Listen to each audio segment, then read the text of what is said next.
এখানকার আশেপাশের সাঁওতালি খুদেদের নিয়ে একটি প্রোগ্রামের আয়োজন করা হয়েছিল আমাদের ডিপার্টমেন্ট থেকে। এখানে এই খুদেরা তাদের ট্যালেন্টগুলো তুলে ধরছিল। এইবারে একটা অন্যরকম প্রোগ্রামের আয়োজন করা হয়েছিল এমপিএডদের তরফ থেকে। হ্যালো বন্ধুরা, কেমন আছো সবাই? আশা করছি সকলে খুব ভালো আছো, আর আমরাও খুব ভালো আছি। এই দুই খুদে একটি বাংলা নাচ করে দেখাচ্ছিল। যদি গানটা আপনারা ধরতে পারেন অবশ্যই কমেন্টে জানাবেন, এবং এদের নাচটা কেমন লাগলো সেটাও জানাতে ভুলবেন না যেন।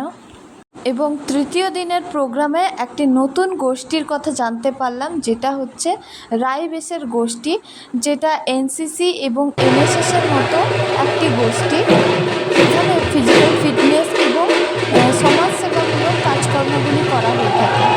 এরপরের বাকি ভিডিওটা আমি ভয়েস না দিয়েই করেছি, আর যাতে আপনারা পুরোটা উপভোগ করতে পারেন। এবং কেমন লাগলো সেটা অবশ্যই কমেন্ট করে জানাতে ভুলবেন না যেন। এবং ভালো লাগলে একটু পাশে থাকুন এবং চ্যানেলটিকে লাইক, শেয়ার এবং সাবস্ক্রাইব করে দেবেন প্লিজ।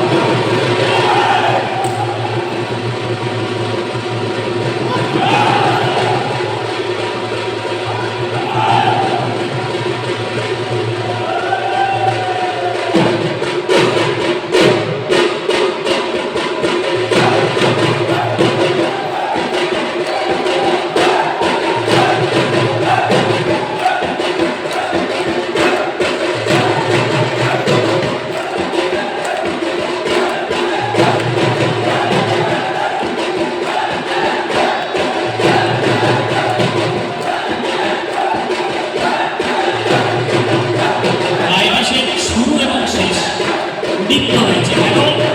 এই খেলার মধ্যে নৃত্যের মানে যুদ্ধে যাওয়ার আগে নিজের মনকে সহজ স্বাভাবিক করা নাচের মধ্য দিয়ে, আর যুদ্ধের শেষে বিজয় যখন ফিরে আসে তার বিজয় উল্লাস।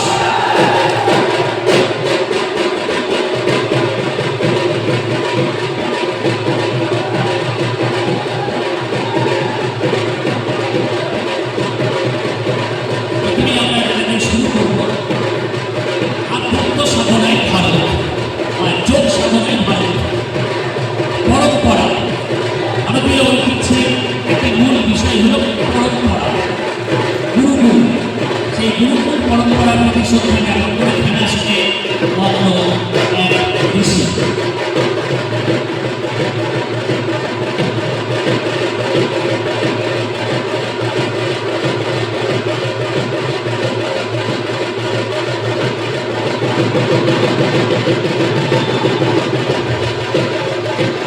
সবাই একটা হাত দেবে, ভালো লাগে।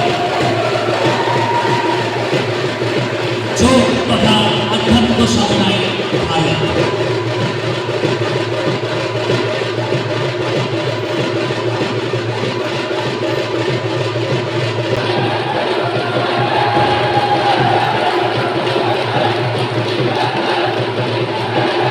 গৃহবাজি বা ভট শরীরের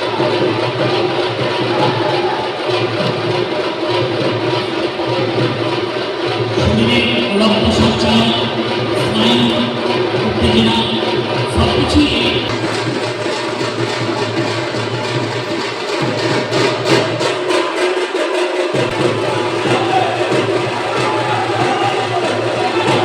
ছানাবাজি, এটাকে বলে ছানাবাজি।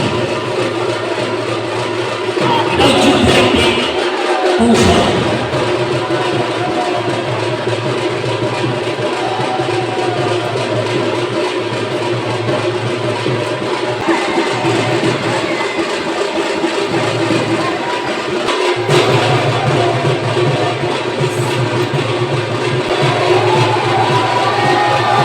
Sigurd